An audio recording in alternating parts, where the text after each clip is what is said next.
శ్రియా శరణ్ ని ever green beauty అనడంలో ఏమాత్రం తప్పులేదు. 18 సంవత్సరాలుగా హీరోయిన్ గా కెరీర్ కంటిన్యూ చేస్తుంది ఈ బ్యూటీ. దక్షిణాదితో పాటు నార్త్ లోనూ అడపాదడపా మెరుస్తూనే ఉంటుంది. చేతిలో సినిమాలు లేవనే పరిస్థితి అస్సలు కనిపించదు.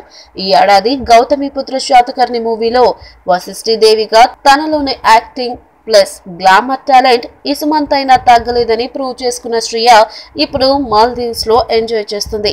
విహారయాత్రలకు వెళ్లి ఇలా సరదాగా గడపడం ఎంత కామన్ విషయమో అక్కడి నుంచి కూడా ఆనందాన్ని అభిమానులకు పంచడం కూడా అంతే కామన్ అయిపోయింది. శ్రియా ఈ విషయంలో మరో అడుగు ముందే ఉంటుంది. ఫుల్ ట్రాన్స్పరెంట్ వైట్ టాప్ లో శ్రియా చూపిస్తున్న అందాలు మత్తెక్కించడం కామన్. ట్రాన్స్పరెంట్ అని చెప్పడమే కాదు, అమ్మడు చూపించని అందం లేదంటే నమ్మాల్సిందే. ఇక శ్రియా ఫ్యూచర్ ప్రాజెక్టుల విషయానికి వస్తే తమిళ్లో ఒకటి, హిందీలో ఒకటి చేస్తుంది శ్రియా. సింబు ట్రిపుల్ యాక్షన్ చేస్తున్న ఏఏఏ చిత్రంలోనూ, ప్రకాష్ రూపొందిస్తున్న హిందీ మూవీ .com లోనూ నటిస్తుంది శ్రియా శరణ్. ఈ 2 సినిమాలు 2017లోనే రిలీజ్ కానున్నాయి. ఈ వీడియో మీకు నచ్చినట్లయితే సబ్స్క్రైబ్ చేయండి. ఫిలిమి స్టార్స్ బోల్డెంత న్యూస్ బోల్డ్ గా.